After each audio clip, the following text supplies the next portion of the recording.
everyone. Welcome to Success Mantra. I'm Siddhi and I'm back again with another amazing interview session for all of you. So today we have Tanisha with us. She has secured her desired seat in DSNLU Vishakhapatnam, and we are here to discuss her experience, to discuss her journey and how she actually planned her way throughout CLAT. So let us know her story through her words. First of all, we would like to congratulate you, Tanisha. We would like to congratulate you and your entire family for this success. Thank you so much, ma'am. Thank you so much. I would like you to introduce yourself to our audience. Okay, so my name is Tanisha, and I was a 2-year program student in Success Mantra. I was in Nirman Vihar batch, Nirman Vihar Center. So I was in a weekend batch. Well, to start off with, I joined Success Mantra when I was in 11th grade, and when I joined Success Mantra, that was my starting point to actually enter the legal field. And well, now I'm grateful and I'm very happy to announce that I have secured a seat in DSNLU. So that's a great thing and that's a great feeling. So, Tanisha, of course, many of the students they fight for NLU Bangalore, Nalsar. They do have a fight for all this. You must also be having a fight for that tier only. So, please let the students know that what is actually the mental pressure once you are fighting for that tiers, once you are actually struggling to get into it, and once you're getting stuck in tier 2 or tier 3. So, what kind of pressure you get over your mind, how your family supports you at that very moment, and what exactly the support should look like in this scenario? Okay, well, when I joined Success Mantra, it was indeed true. Everyone was so competitive, and I was feeling so out of place. Everyone was fighting. The discussion of break time was always that, yeah, we will go to NLS Bangalore, we will crack the CLAT exam, we will go to NLU Delhi, Nalsar. And of course, there's this thing everyone wants to achieve tier 1 college at least. Well, for that matter of fact, the fight is very real.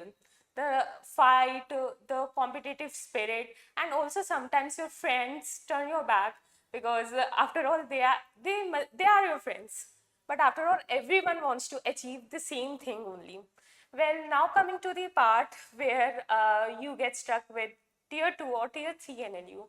Well, honestly, yeah, it's heartbreaking. Even I was a little heartbroken when I saw that I'm getting a tier 3 NLU. But other than that, it's a very great thing. It's a great feeling. I feel lucky because there are so many people who worked so hard for it, and I was the one who was able to achieve that seat. There's this thing as well. And about tier 3 NLU, see, the NLU doesn't really matter. No law college really does matter. The law college, we go to law college because we want to find opportunities. So it's just basically, I talked with Siddhi ma'am, I talked with all the other legal faculty and the Success Mantra faculty, and they really helped me out. They were the main reason. They were the one who put me out of that pressure. And now I'm very lucky to achieve a seat in NLU at least. That's so great. So I believe each and every student out there should be having a feeling like this only, rather than being demeaned with this feeling that we are in tier 2 or we are in tier 3. They should be having this spirit in themselves that at least we got a chance to stand over there where multiple students are fighting to still come, right? And of course, I would like the families also to have that sense of understanding towards the students so that they are not demotivating them or they are not blaming them for this much rank. Rather, they should be highlighting their active presence of mind that they could at least score this much and they are in the list of NLUs. That's exactly the great point, I believe. Yeah, yes, for sure. The parents should really support the children because if they are not supporting them, then the upcoming 5 years of their children, of their ward uh, will Very be traumatic. traumatic. Yeah, Great. traumatic. Okay. So, Tanisha, like an entire journey, you told that you were a student of class 11th when you joined. So, wasn't it difficult to manage your school and your coaching altogether? Well, of course, managing the school and coaching together is quite difficult. And there's one thing that I really want to clear. The people who say that one should manage both school and coaching, you can't do that. it's impossible, it's not really possible, not really feasible. You have to sacrifice one or other thing. And honestly, 11th and 12th grade is quite easy. Please trust me, because I was the one, I didn't give any pre-boards and I still secured 90 plus marks in boards. So yeah, it's manageable. It's manageable. But yeah, if you are preparing for exams like CLAT and ALET, you should really focus on that instead of school. So that's Right, the thing. because competitive exam is going to be the key to success for you Yeah. today. So yes, I'm not saying I'll never promote everyone saying that you should be ignoring boards. No, but you should be paying complete attention once you are studying in school, and then you should be having your entire time of attention for your competitive examination. This is the way how you can get through it, or else it will be a very problem-stuffing situation for you. Yeah. Now, the next another situation which arises out here is many students feel that competitive examinations are having the kinds of subjects which they have never ever been taught in the schools. Like we say reasoning, right? Students are literally, they have a major cut with current affairs and GK part. They do not ever have any relationship with newspaper. So this is again a very major hurdle for the students who are very newly entering into the area of this competitive exams. And another important part is like you can say the legal reasoning, because English is something they have been studying in their schools also. Maths is something they at least have studied it till class 10th. But then for legal reasoning, for critical reasoning, and for CAGK, it becomes a very major obstacle for the students. So was it an obstacle for you also? Well, of course, when I started my journey, it was a big obstacle for me. And if we talk about the marks, I was scoring in 20s. So that was also a thing. But then again, that's what coaching is for actually. When you join the coaching, there is so many people who guides you, who teaches you. So these subjects like legal reasoning, CAGK, even maths, the tricks of maths and everything, because after all you have 120 questions and you only have 120 minutes, you need some tricks and tips. So well, coaching really helps you with that. And of course your hard work also plays a major role. So yeah, it's basically depends on you, and it depends on the coaching center that you are going to. Yeah, exactly. So the another question I have is which one was your the toughest subject according to you? Okay, well, for me, the toughest subject was reasoning. Yeah, I believe reasoning, because I was quite good with analytical reasoning, but I was severely lacking when it comes to the critical reasoning. So it was a major problem for me. And I used to practice sheets and sheets for that. And yeah, that was the major tough part for me. Great. Many students do have a problem with critical reasoning. They generally come to us and tell us that they are stuck with critical reasoning. How did you come up through it? Like, of course, you have scored such a good rank. So, how did you come up through it? How did you manage to cope up with critical reasoning? And after all, it's a new subject for you. You are not Yeah. being taught in schools also. So, how did you cope up with it? Well, the main key and the main answer and the main solution to that problem is practice, because practice makes anyone perfect, I believe. And also, the teachers, the faculty, the experienced one in that field surely helps you out. Right.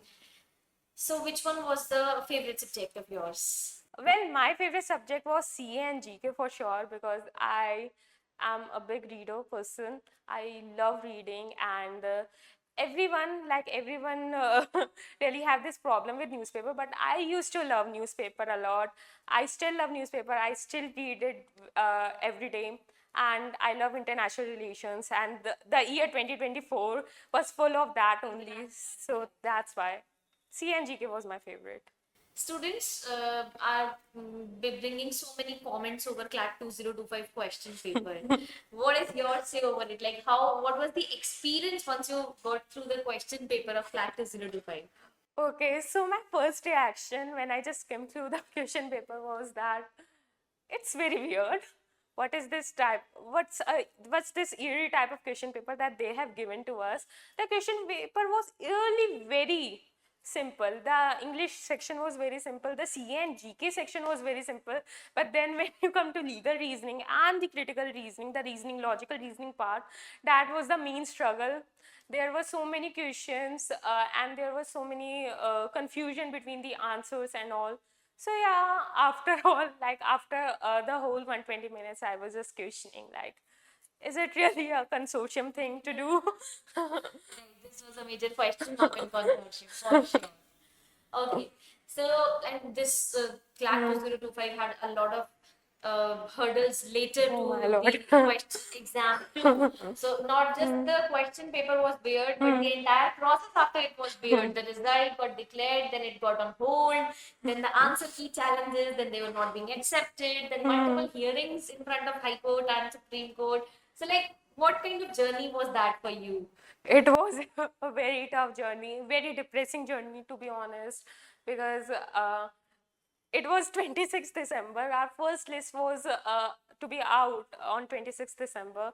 But what happened was the court case, and then this whole court case, the court journey just ended up taking 6 months, which was a lot big of time. And well, it was indeed very tough because we were also giving our boards exam, and then there were so many other exams like CUET, MHCT and all, and we were very confused whether we should give that exam or we should wait for CLAT.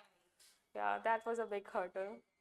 Any which ways, everything has been crossing with time, and you have achieved your desired seat also. So we shall not be focusing on the past things now, I believe. Yeah. Rather, we should be waiting for the future upcomings for us. So we are very happy for you, Tanisha, and we would eventually wish you all the very best for your journey ahead. And just a message if you would like to give to our viewers, like many viewers watching you right now. So if there's any message there, if there's any particular piece of motivation for them, so please bring in front of them. Okay. So the thing is that never blame. There are so many things that I want to say, and the first thing that I want to say is never blame anyone. It's your result. I mean, I joined coaching. I just gave my 2 years to the coaching entirely, but I was not blaming coaching when I was not getting a tier 1 or tier 2 NLU, because after all, the NLU that I have been allotted, the marks that I have been allotted, is the self reflection of my journey, is the self reflection of my preparation. First thing is that. And second thing is that I believe that I lacked somewhere, and that was I was very underconfident person. I was very insecure person, and due to that reason, I always used to mess up my mocks, as well as I messed up my exams as well. So please believe in yourself that you can do it, because when I started believing in myself, my marks were surged and I was in top 10 whenever the mocks result was to be out. And always believe and be grateful for what you have got and what you haven't got, because it's all the part of bigger plans. So that's the only thing that I want to say. Really well said. So it's exactly what you have got is something very good which has been pre-decided for you. You don't even know. We should be believing in what is this time for us, That's right? true. So she was already having the destiny for NLU Visakhapatnam, and hence she's going to be there. So just rock on over there. And in case of any future requirement, Success Mantra is all there to assist you. Thank you so much. Thank you so much. And with this, I would just like to end this interview all here. And to all the viewers, just stay consistent, just prepare. And in case of any query, any question, comment section is there. Please put your comment over there. Until then, stay tuned to us. Thank you.